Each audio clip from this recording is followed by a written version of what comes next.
bakit kami pinagtitintanan na tumatanggap ng pera galing sa mga tractor sinasabi at gano'n din sa mga pogo. Ang tanong lang naman simple, di ba? Sino ba ang mga nagbago ang buhay? Di ba?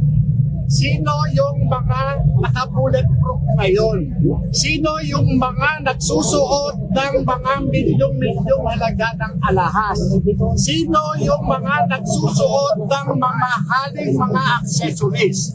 Mga bag, sapatos, sinturon, damit. Diba?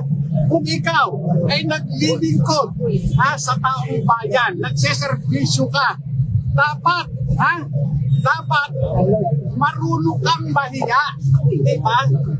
Kami ang pinagbibintangan na tumatanggap doon sa mga sindikato.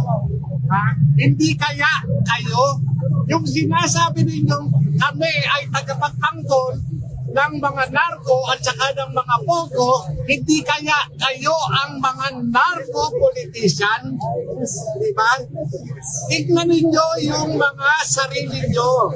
Tignan ninyo kung ano yung binibitang nyo sa amin, kayo yan. Di ba?